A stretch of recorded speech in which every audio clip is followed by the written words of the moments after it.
오늘 이 시간 복의 통로가 되는 삶을 살아, 복의 통로가 되는 삶을 살아 라는 제목으로 하나님의 말씀을 증거합니다.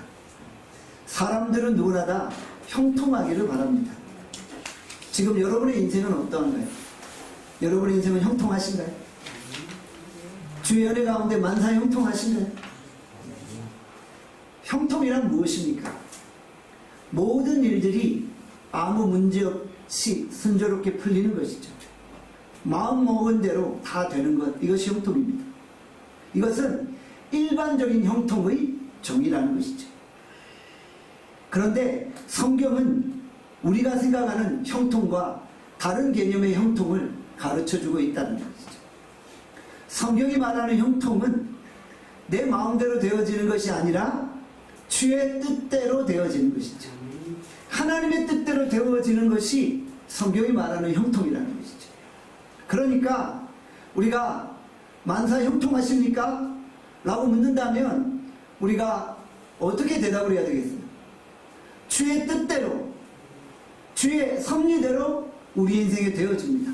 이렇게 고백합니다. 이게 주 안에서의 만사 형통이라는 것이죠. 성경은 요셉을 형통한 자다라고 묘사하고 있어요. 우리가 일반적으로 요셉 하면 꿈꾸는 자라고 생각을 하잖아요. 그런데 성경은 꿈꾸는 자보다 형통한 자다라고 표현하고 있다는 거예요. 형통한 자인 요셉을 더 많이 언급하고 있다는 것이죠. 그런데 우리가 요셉의 삶을 자세히 살펴보면 그의 인생은 참으로 불행하고 참으로 절망적이었던 것이죠. 요셉은 불우한 청소년기를 보냈습니다. 17세의 나이에 애굽의 노예로 팔려갔죠. 17세면 고등학교 1학년 때입니다. 고등학교 1학년 때 보디발의 집에 노예로 팔려간 것입니다. 보디발의 아내의 모함을 받아 감옥에 갇히게 되었죠. 우리 식으로 말하면 어린 시절에 종가자가 된 거예요. 얼마나 불행하고 얼마나 억울하고 얼마나 절망적입니까? 사랑하는 여러분, 요셉이 정말 형통한 인생인가요? 그의 인생이 만사 형통했나요? 우리가 생각하기엔 아니죠. 그런데 성경은 요셉을 가리켜 형통한 사람이다 라고 부르고 있다는 겁니다. 뭔가 우리가 생각하는 형통과 그 개념이 다름을 알 수가 있죠. 이것은 무엇을 의미합니까? 성경은 우리에게 다른 관점의 형통함을 이야기하고 있다는 것이죠. 눈에 보이는 세계 안에서 요셉은 불행한 인생을 살았어요. 노예에 불과한 인생이었어요. 그러나 눈에 보이지 않는 세계에서 요셉은 언제나 형통한 사람이었다는 것이죠. 그는 가장 절망적인 순간에도 형통한 사람이었고 세상의 주도권을 가진 자였다는 것이죠. 하나님께서 요셉의 인생을 너무나도 강력하게 붙들고 계셨다는 거예요. 하나님이 요셉과 항상 함께 하셨다는 거예요. 그래서 요셉은 형통한 삶을 산 것이죠. 하나님이 함께 하시니까 노예 요셉이 세상의 중심이 되어서 모든 환경을 바꿔냄을 보게 되어집니다. 하나님은 인간적인 조건이나 환경에 구애받지 않으십니다. 하나님은 인간의 조건이나 상황에 지배를 받지 않으세요. 그러니까 하나님이 붙드시는 사람, 하나님이 함께 하시는 사람은 환경과 조건에 구애받지 않게 되어지는 것이죠. 조건과 상황에 지배를 받지 않게 되어지는 거예요. 왜냐하면 하나님이 그러하시고 하나님이 붙드시는 사람이 그렇게 하나님의 인도하심을 받는다는 것이죠. 오늘도 시퍼렇게 살아계신 하나님이 환경과 조건과 관계없이 우리의 삶을 붙드시고 이끄시고 인도해 가신다는 것이죠. 오늘 하나님이 우리의 인생 가운데 끼어드신 거예요. 하나님이 우리의 인생 가운데 개입하셔서 우리를 인도해 가시는 거예요. 우리의 뜻대로 되어지는 것이 형통이 아니라 주께서 개입하셔서 주의 뜻대로 걸어가는 인생이 형통한 인생인 거예요. 사랑하는 여러분, 주께서 인도하셔서 노예로 팔려간 인생은 형통한 인생입니다. 주께서 이끄셔서 감옥에 갔다면 그 인생은 형통한 인생입니다. 주의 성령의 인도하심을 따라 홍해 앞에 다다랐다면 그 인생은 형통한 인생입니다. 설사 홍해가 내 앞길을 가로막고 있을지라도 성령의 세밀한 인도하심 가운데 홍해 앞에 다다랐다면 그 인생은 형통한 인생입니다. 오늘 하나님이 우리 인생 가운데 개입하셔서 우리를 그 뜻대로 인도하시기를 바랍니다. 그런 의미에서 여러분의 인생은 오늘 형통한 인생이라는 것이죠. 하나님은 무엇이든지 바꾸실 수 있어요. 하나님은 무엇이든지 자기 뜻대로 이루시고 행하실 수 있다는 거예요. 하나님은 우리의 가정 경제도 바꾸실 수 있고, 하나님은 우리의 사업과 직장도 바꿔내실 수 있고, 하나님은 나라와 민족의 흥망성쇠도 바꿔내실 수 있는 거예요. 개인의 흥망성쇠, 나라와 국가의 흥망성쇠도 결국 하나님의 손 안에 있다는 거예요. 하나님이 인생을 좌지우지하시고 나라와 민족을 좌지우지하신다는 거예요. 오늘 우리가 이 사실을 믿음으로 고백하고 형통케 하시는 하나님의 은혜 가운데 걸어갈 수 있기를 간절히 소원합니다. 요셉은 보디발의 집에 노예로 팔려갔어요. 그런데 그 집이 요셉을 중심으로 개편되기 시작합니다. 어떻게 노예 요셉이 보디발의 집의 중심이 될 수 있습니까? 저는 본문을 살펴보며 요셉과 친위되자 보디발의 만남이 우연한 만남이 아님을 느끼게 됩니다. 어떻게 가나안 땅에서 각 애굽으로 넘어온 요셉과 애굽의 친위되자 오늘날로 말하면 경호실장 보디발의 만남이 이루어질 수 있단 말입니다. 이 만남을 누가 우연이라고 말하겠습니까? 하나님이 그렇게 요셉의 인생을 인도하십니다. 하나님이 거기까지 요셉을 이끄신 거예요. 그러니까 요셉은 형통한 삶을 살아가고 있는 것이죠. 그 만남이 하나님의 섭리 가운데 있습니다. 그래서 하나님이 요셉을 보디발의 집의 중심으로 세우신 것이죠. 보디발이 가정의 대소사를 요셉에게 다 맡겼어요. 보디발은 자기 아내 말고 모든 것들을 다 요셉에게 맡겼다는 거예요. 요셉이 가정의 중심이 되었던 것이죠. 요셉이 보디발의 아내의 모함을 받아 감옥에 갇히게 됩니다. 그런데 감옥 안에서 요셉은 실질적인 실세 행세를 하고 있는 거예요. 감옥 안에서 요셉이 주인 행세를 하고 있는 거예요. 요셉이 가족 안에서 조직을 개편하고 감옥을 관리하기 시작합니다. 감옥에 들어갔기에 형통하지 않은 인생이 아니라 감옥에 들어갔음에도 불구하고 그곳의 중심이 되는 형통한 인생을 살았던 것입니다. 요셉이 결국 하나님의 은혜 가운데 국무총리가 되었죠. 그리고 요셉은 애굽 정치의 중심에 섭니다. 요셉이 애굽 나라를 번성케 할 수도 있고 애굽 나라를 망하게 할 수도 있는 거예요. 애굽 나라의 흥망성쇠가 요셉의 권세 아래 놓여있게 된 것이죠. 이것이 형통한 인생이라는 것이죠. 성경이 말하는 형통은 환경이 좋아지고 언제나 성공하고 언제나 잘 되는 것만은 아니라는 것이죠. 성경이 말하는 형통은 환경을 말하는 것이 아닙니다. 우리가 어떤 상황 속에서도 거룩한 영향력을 미치는 것, 이것이 형통이라는 것이죠. 여러분, 혹시 여러분들이 노예로 팔려간 것과 같은 절망의 상황 가운데 있습니까? 저는 여러분들이 그곳에서 하나님의 형통을 경험하시기를 바랍니다. 여러분들이 거기서 인생의 중심이 되어지는 거예요. 하나님이 왜 나를 이런 절망의 상황으로 몰아가셨습니까? 라고 불평만 하고 있는 것이 아니라 그곳에서 내가 하나님의 사람으로 삶의 중심에 서는 것. 이것이 형통한 인생이라는 거예요. 여러분 지금 하고 있는 일들, 여러분이 하고 있는 직장, 공장, 삶의 환경들 누가 인도하신 거예요? 결국은 하나님이 인도하신 거예요. 여러분들이 그곳에서 삶의 중심이 되어져야 돼요. 여러분이 그곳에 있기에 그곳이 잘되고 번성케 되어집니다. 여러분들 이것이 형통이라는 것이죠. 내가 서 있는 그곳에 하나님이 나와 함께 하심을 우리가 보여주는 거예요. 이것이 형통한 삶인 것이죠. 오늘 우리는 말씀을 통해 형통의 영적인 원리를 발견하는 거예요.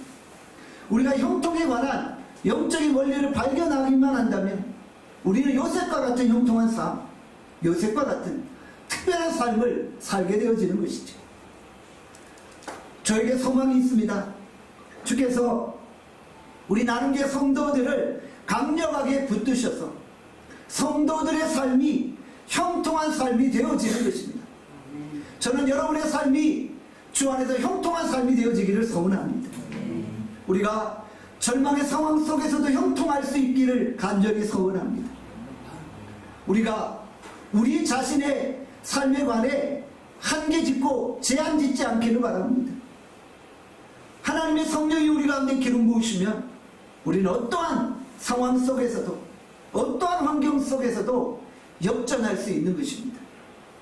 우리에게 성령의 기름 부으심만 있다면 절망의 상황을 역전시킬 수 있는 충분한 하늘의 권세가 우리에게 있음을 고백하시기를 바랍니다. 그러므로 우리가 현실을 바라보며 한숨 짓지 않기를 바랍니다. 환경이 어렵다고 내가 가는 길을 멈추지 마십시오. 우리가 예배를 통해 성령의 기름 부으심과 하나님이 함께 하심을 경험하고 우리는 오늘도 형통의 길로 걸어가는 것입니다. 여러분이 인생 가운데 하나님이 주시는 형통의 삶을 경험할 수 있기를 간절히 소원합니다. 창세기 39장 2절에 말씀합니다. 다 함께 창세기 39장 2절 읽겠습니다. 시작. 여호와께서 요셉과 함께 하시고 그가 형통한 자가 되어 그의 주인 애굽 사람의 집에 있으니 여호와께서 요셉과 함께 하셨습니다.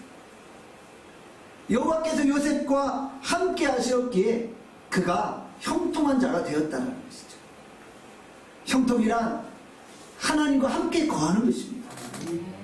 하나님과 함께 거하는 자는 형통한 자인 것이죠. 하나님이 여러분과 함께 하십니까? 오늘 이 자리에 하나님이 여러분과 함께 하신가요? 임마누엘의 하나님이 여러분의 편이 되어 주신가요? 그렇다면 여러분은 형통한 삶을 사는 것입니다. 함께 따라합시다. 나는 형통한 사람이다. 나는 형통한 사람이다. 여러분이 형통한 사람임을 고백합니다. 창세기 39장 3절입니다. 함께 읽겠습니다. 시작. 그의 주인 여호와께서 그와 함께 하심을 보며 또 여호와께서 그의 범사에 형통하게 하심을 보았더라. 아멘. 보디발 장군이 노예 요셉에 관하여 두 가지를 보게 된 거예요. 두 가지를 느끼게 된 거예요. 무엇입니까? 하나님이 요셉과 함께 하심. 보디발은 요셉을 항상 지켜보았어요. 그런데 요셉을 통해 하나님을 본 거예요. 아, 요셉과 하나님이 언제나 동행하고 있음을, 요셉이 언제나 하나님과 동행하고 있음을 보고 있는 거예요.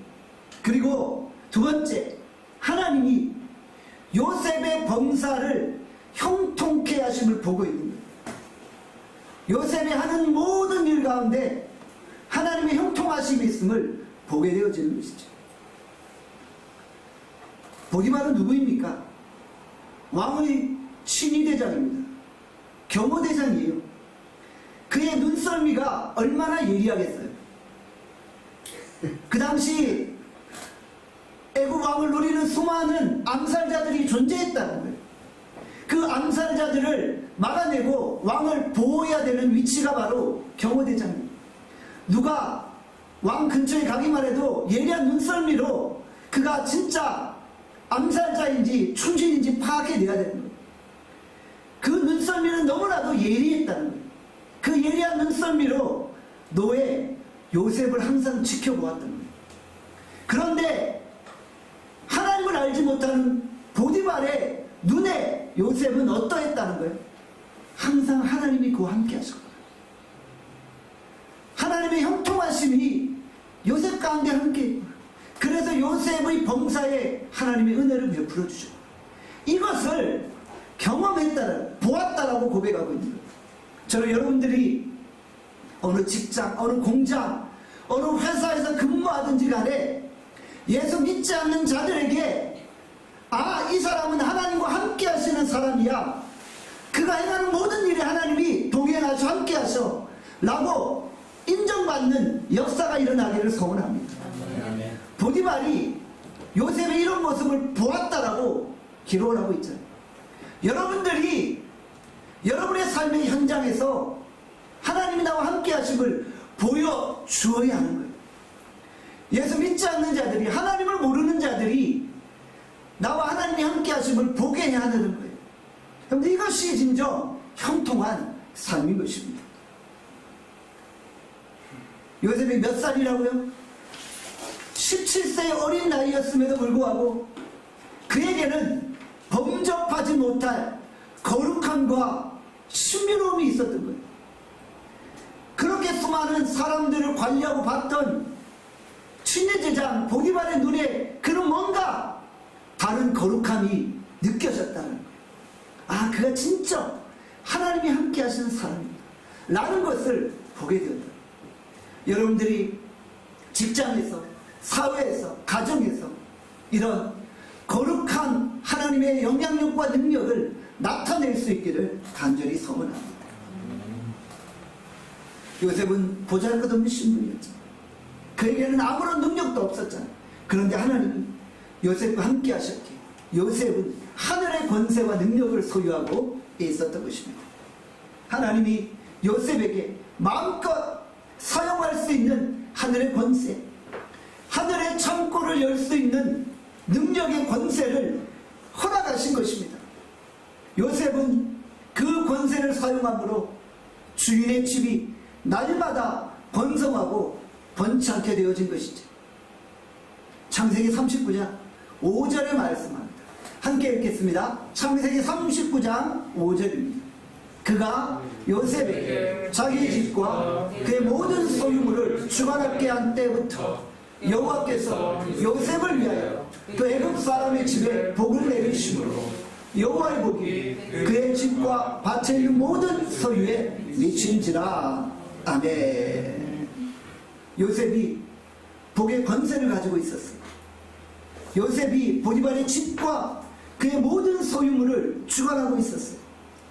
하나님이 요셉을 위하여 보디발의 집에 복을 내리신 것입니다.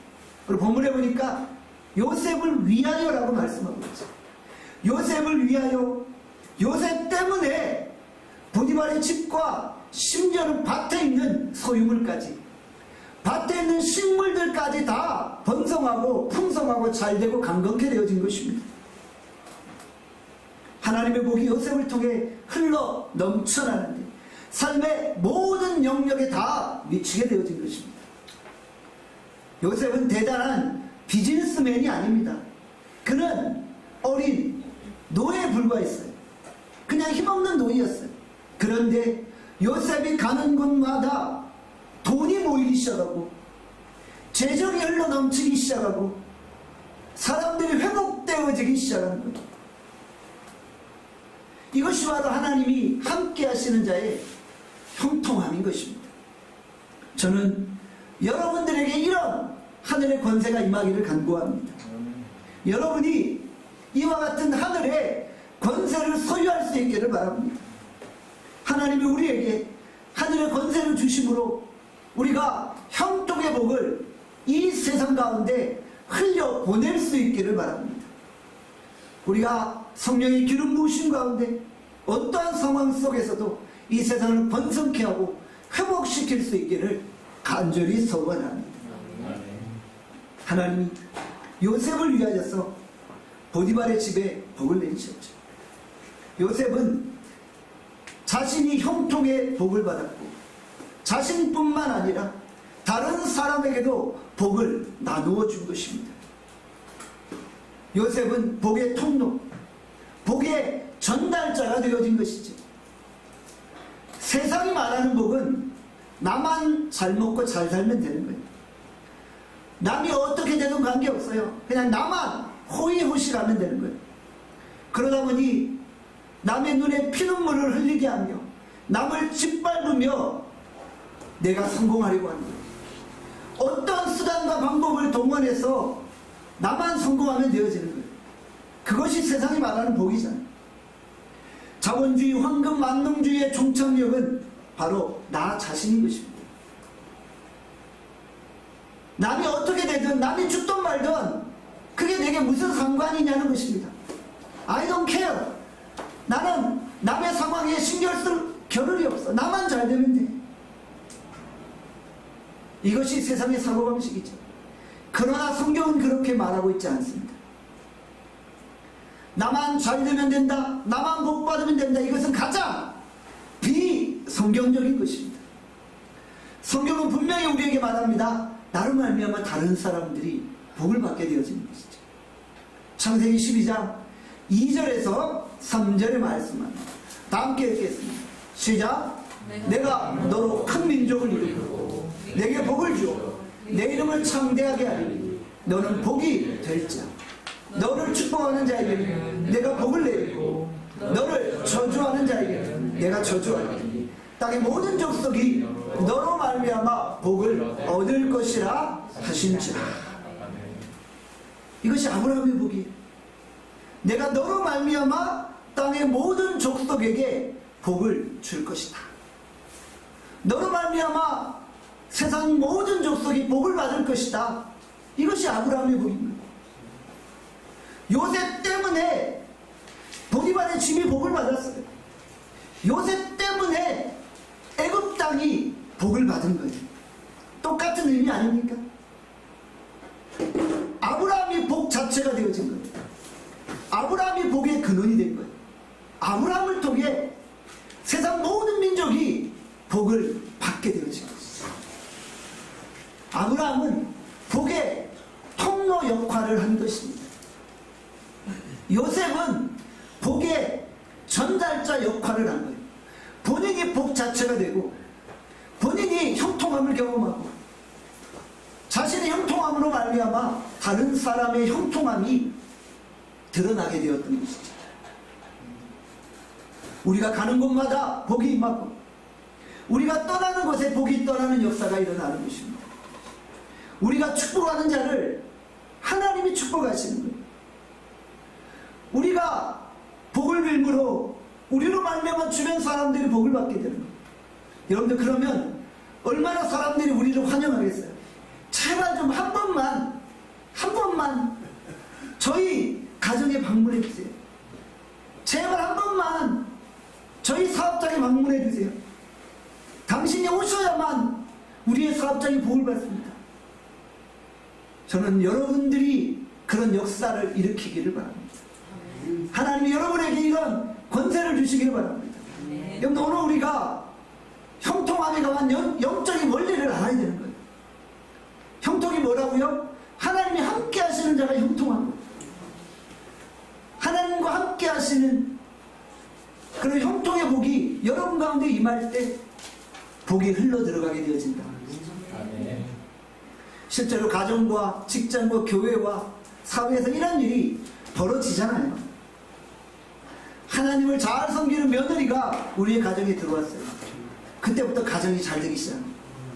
그래서 시어머니가 동창들 만나서 간증하는 거예요. 우리 집안에 복덩이 들어왔어. 복덩이 들어왔어. 우리 며느리가 들어오고 나서부터 우리 집안이 펴기 시작했어. 여러분들 이런 믿음의 간증들이 넘쳐날 수 있기를 바랍니다. 어떤 분이 우리 나눔교회 왔더니 그때부터 교회가 달라집니다. 우리 박정희 형제가 나눔교회 오고 나서부터 나눔교회가 갑자기 달라지기 시작합니다. 이영주 전사님이 우리 나눔교회 온 이후부터 나눔교회가 달라지기 시작합니다. 여러분들 이런 간증들이 넘쳐날 수 있기를 바랍니다.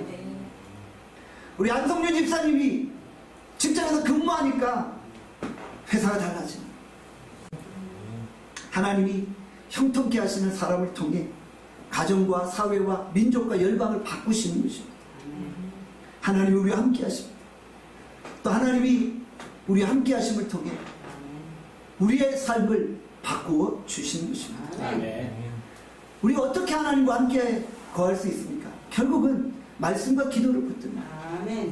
말씀과 기도를 붙들 때 하나님과 함께 하시면 경험하게 되어집니다. 부부가 오래 살다 보면 서로 성격도 닮고 얼굴도 닮게 되어진다고 하잖아요. 왜 그래요? 오래 함께 하니까. 우리가 하나님과 오래 함께 하는 거예요. 하나님과 오랜 시간 함께 하는 거예요. 그러면 우리가 하나님을 닮게 되어집니다. 우리가 말씀과 기도를 통해 오랜 시간 하나님과 함께 할 때 하나님을 닮게 되고 하나님의 형통의 역사가 우리 가운데 임하게 되어지는 것이죠. 우리가 하나님을 닮아서 세상 속에서 축복의 통로 역할을 합니다. 모세는 하나님을 대면하여 앉아입니다. 성경은 모세를 가리켜 하나님을 대면하였다라고 기록을 하고 있어요. 하나님과 오랜 시간 함께한 거예요. 그랬더니 이스라엘을 애굽에서 구원해내는 영적 리더가 되는 것이 아닙니까? 우리가 하나님과 오래 함께하는, 그러므로 형통한 자가 되어질 수 있기를 바랍니다. 하나님이 주신 복을 이웃들과 나누는 은혜가 있기를 간절히 소원합니다. 제가 그런 경험이 있어요. 우리 나눔의 성도 가운데 장사하는 분들 있잖아요.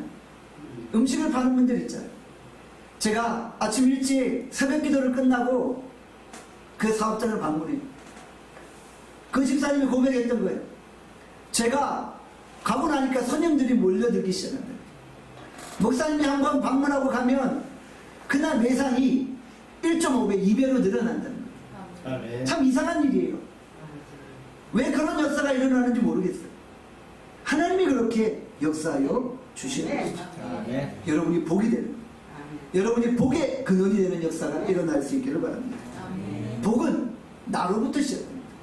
창세기 1장 27절에서 28절에 말씀합니다. 함께 읽겠습니다. 창세기 1장 27절에서 28절입니다. 함께 읽겠습니다. 시작. 하나님이 자기 형상으로 하나님의 형상대로 사람을 창조하시고 남자와 여자를 창조하시고 하나님이 그들에게 복을 주시며 하나님이 그들에게 이르시되 생육하고 번성하여 땅에 충만하라. 땅을 정복하라. 바다의 물고기와 하늘의 새와 땅에 움직이는 모든 생물을 다스리라 하시니라. 아멘. 하나님께서 인간을 하나님의 형상대로 창조하셨죠. 그리고 하나님 인간에게 복을 주신 거예요. 하나님이 인간을 창조하시고 가장 먼저 주신 것이 무엇입니까? 복인 거예요. 하나님이 그들에게 복을 주시며, 하나님이 우리에게 가장 먼저 복을 주신 거예요. 그러니까 우리가 복의 근원이 될 수 있는 것이죠. 복의 내용이 무엇입니까? 생육하고 번성하고 충만하고 정복하고 땅을 다스리는 것입니다.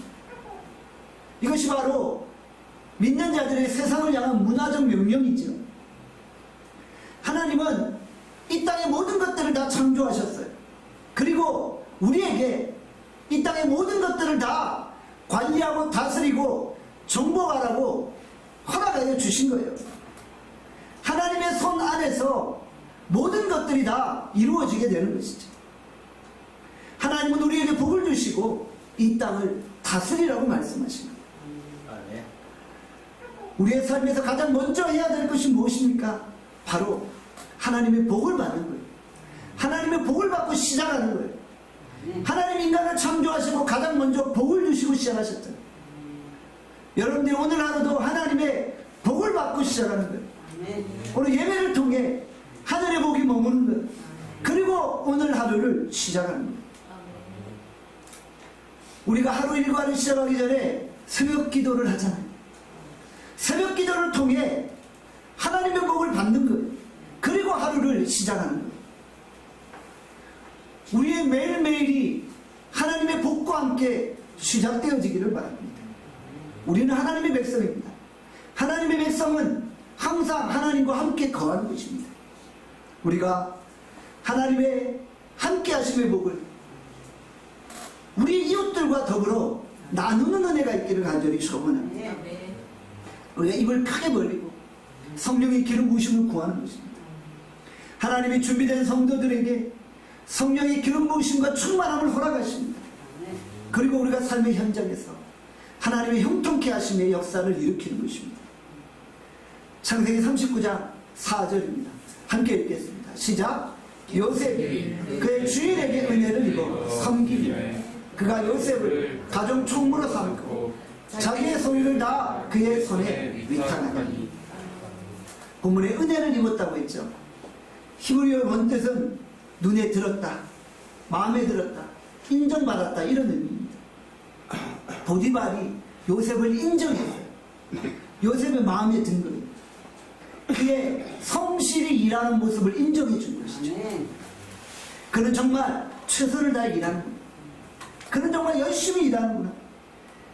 그에게 일을 맡기면 반드시 해내는구나 라고 인정해 주었던 것이죠. 요셉은 보디발의 집에서 모든 가정일들을 성실하게 최선을 다해 감당했습니다. 그래서 그 주인의 눈에 들었고 주인에게 인정을 받았던 것입니다. 창세기 39장 21절에서 23절에 또 한번 말씀하고 있습니다. 함께 읽겠습니다. 시작.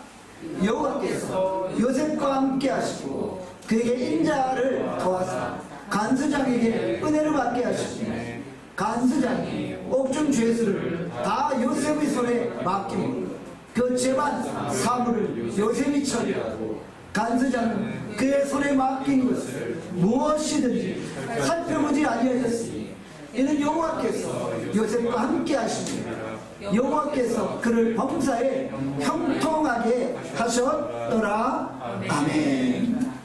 어딜 가든지 어떤 환경 속에 있든지 최선을 다했어요. 성실했어요. 그러니 많은 사람들이 요셉에게 일을 맡깁니다. 요셉을 신뢰하고 요셉에게 큰 임무를 맡길 수 있었던 것이죠. 어느 환경 속에서든지 최선을 다하는 자는 인정을 받게 됩니다. 우리 하나님의 사람들이 이 세상 속에서 그러해야 됩니다. 무슨 일을 하든지 성실하고 무슨 일을 하든지 최선을 다하는 거예요. 누가 보든 보지 않든 관계없이 열심을 내는 거예요. 그러면 세상이 여러분들을 존경하게 되어질 것입니다. 부흥사 D.L. 무디가 이런 말을 남겼습니다. 인격이란 보는이 없는 때의 당신의 모습이다. 아무도 보지 않는 그 순간 내가 성실하게 주어진 일을 감당하는 것이 바로 인격이라는 것이죠. 그렇다면 결국 상대방이 우리를 인정해 주게 되어지는 것이죠. 아, 그는 하나님과 동행하는 자이구나, 하나님이 그와 함께 하시는구나 라는 것을 느끼게 되어진다는 것이죠. 친구가 바라보는 나의 모습은 어떠합니까? 직장 동료가 바라보는 나의 모습은 어떠합니까? 부모님이 나를 어떻게 바라보고 계신가요? 내 아들, 딸들이, 내 자녀들이 나를 어떻게 보고 있나요? 회사 동료가 나를 어떤 시선으로 보고 있나요? 그것이 바로 인격인 것입니다. 가까이 있는 사람들의 시선이 내 인격의 실체인 것입니다.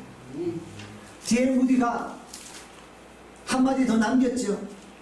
가족에게 그리스도인으로 인정받는 사람이 진짜 그리스도인이다. 강대상에서 얼마든지 설교자로 목회자로 인정받을 수 있어요. 그러나 가족들에게 목회자로 인정받아야 진짜 목회자인 것이죠. 아내에게, 자녀들에게, 직장 동료들에게 크리스찬으로 인정받는 것은 결코 쉬운 일은 아니라는 것이죠.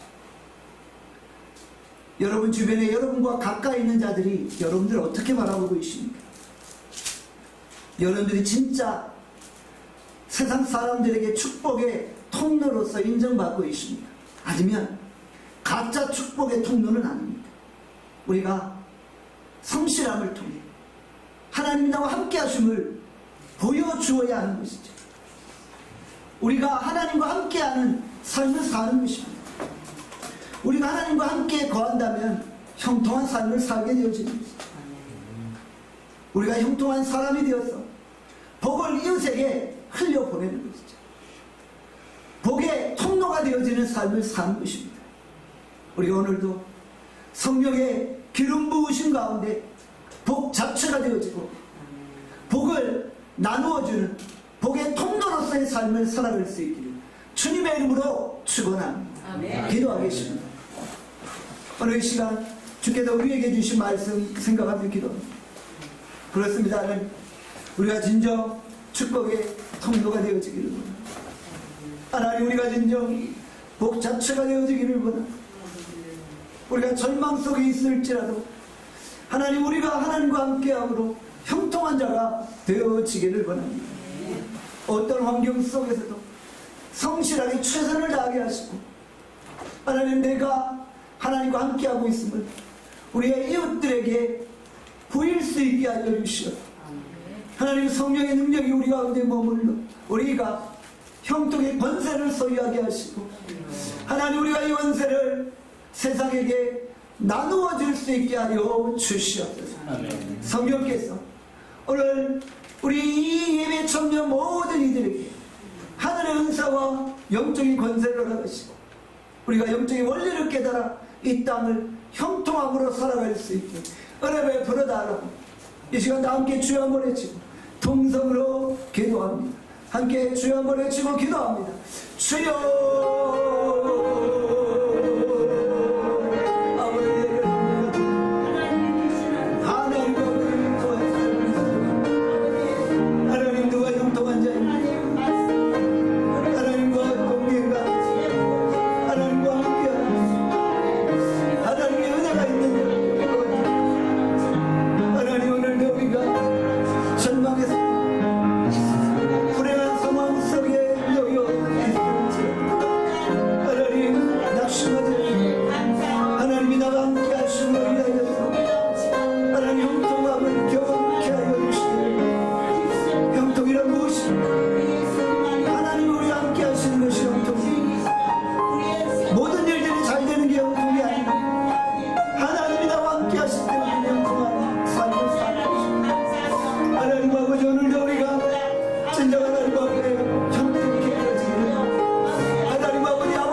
진정한 형통이란 무엇입니까? 하나님과 함께 하시는 자가 형통한 자입니다.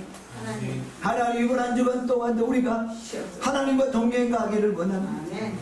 하나님이 우리와 함께 하시므로 우리의 직장생활, 우리의 회사생활, 우리의 가정생활이 형통케 하여 주시고 하나님, 우리가 복의 근원, 복의 통로가 되어지기를 원합니다. 하나님, 인간을 창조하시고 복을 주셨습니다. 하나님의 창조의 명령이 바로 복받은 인생 이 땅을 다스리고 정복하는 것입니다.